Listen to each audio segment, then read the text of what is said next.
This species of Variformin's been extinct since the Cretaceous period. I mean, this thing is a this thing. What?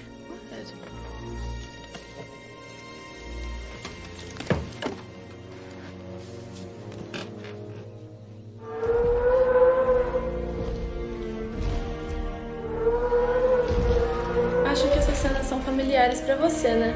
São trechos de Jurassic Park, aquele filme famoso que marcou a infância de muita gente, despertando a curiosidade e o fascínio pelos dinossauros. Mas o que esse filme tem a ver com a biologia que vemos na escola? Mais especificamente, com ecologia e evolução. Nessa cena, podemos ver o Tiranossauro Rex comendo outro dinossauro. Essa relação entre dois indivíduos, na qual um se alimenta do outro, é denominada predação. Os seres vivos se alimentam com o objetivo de obter nutrientes e energia. Sendo assim, ocorre uma transferência desses elementos entre eles. Isso envolve todos os organismos do planeta, desde as plantas que conseguem essa energia a partir da luz, água, gás carbônico e nutrientes no solo, fazendo a fotossíntese, até os maiores predadores e micro-organismos. Esse conjunto de interações é chamado de cadeia alimentar. Você deve se lembrar de ver esses conceitos na aula de biologia, né? Provavelmente, você também já ouviu falar que o T-Rex era um grande predador. Ele tinha um forte impacto em seu ambiente, e essa é justamente a definição de uma espécie-chave. Imagine que você está posicionando as peças de um dominó enfileiradas, uma depois da outra. Se a primeira peça sofre um impacto, todas as outras mudam sua configuração. E essa peça, na natureza, é o que chamamos de espécie-chave. Uma espécie-chave afeta significativamente a estrutura das comunidades, mesmo que os indivíduos dela não sejam os mais numerosos. Então, se a espécie-chave for impactada, todo o equilíbrio na cadeia alimentar também é afetado. Quando falamos de desextinção, estamos falando sobre a tentativa de trazer de volta à vida uma espécie que já foi extinta. A ideia é usar a ciência para recriar organismos que desapareceram há muito tempo.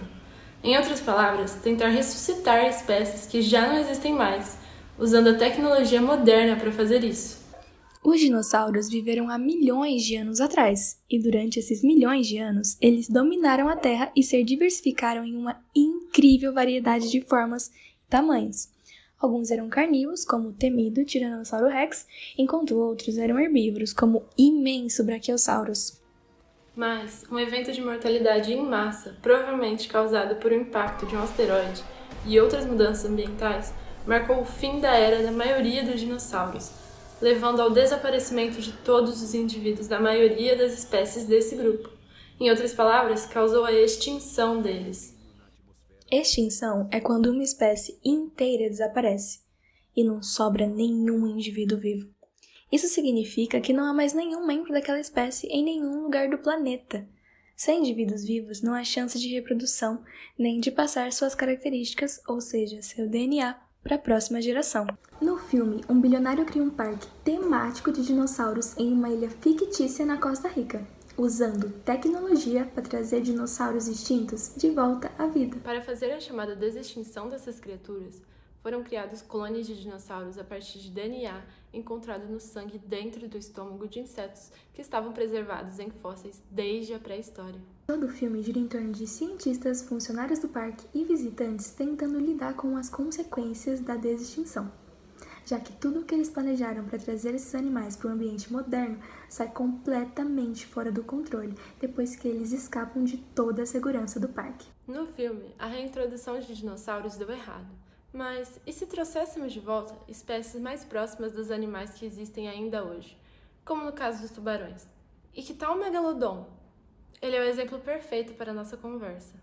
Exatamente. O megalodon é um dos tubarões extintos mais icônicos e fascinantes da história natural. Esse gigante dos mares era o predador de topo do seu tempo. Isso significa que nenhuma outra espécie se alimentava dele, assim como os leões hoje em dia. De acordo com estimativas, seu comprimento variava entre 15 e 18 metros, e possivelmente até mais. Imagina um tubarão tão grande que poderia engolir uma tonelada de presas em uma só mordida. E isso seria juntar o útil ao agradável, não é? Trazer esse tubarão de volta seria um mega passo para a ciência. Além disso, atualmente muitas espécies de tubarões estão ameaçadas de extinção. Isso se deve a diversos fatores, sendo que o principal deles são as atividades humanas, como a sobrepesca, que afeta a disponibilidade de presas, a captura para a utilização de suas nadadeiras na culinária e a perda e destruição de hábitats por conta de poluição e mudanças climáticas.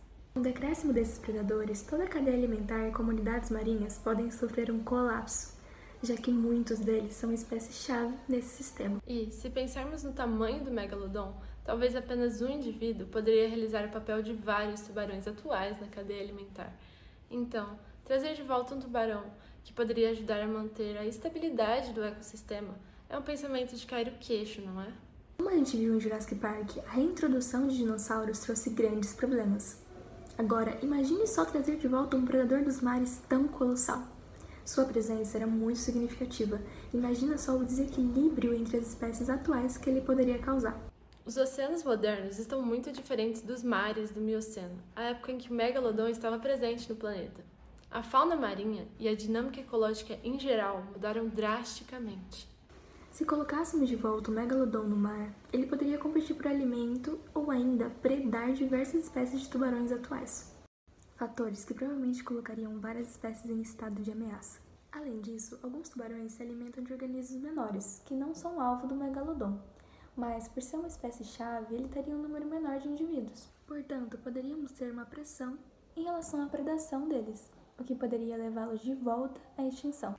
E isso nos leva a outra questão importante, a ética. A tecnologia para recriar um animal extinto desse porte ainda é idealizada e tem muitas limitações. Como já falamos anteriormente, as condições ambientais que o megalodon estava inserido já não existem mais.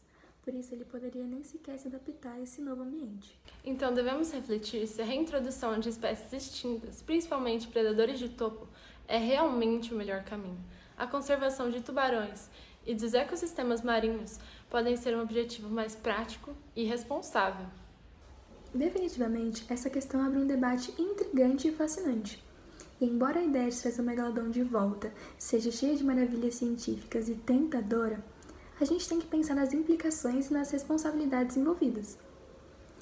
Não é melhor focar em preservarmos o hoje e deixar o megalodon no reino da ficção mesmo? Concordo totalmente. Não podemos nos esquecer da importância de cuidar dos tubarões modernos e dos oceanos. Afinal, nosso planeta ainda tem muitos mistérios a serem desvendados, sem precisar ressuscitar espécies do passado. Muito bem dito. E isso nos leva ao fim desse vídeo. Esperamos que tenham gostado de passear pelo mundo dos tubarões e dinossauros, conhecer as implicações da sua reintrodução e, claro, pensarmos na importância de preservar as espécies atuais. Até a próxima!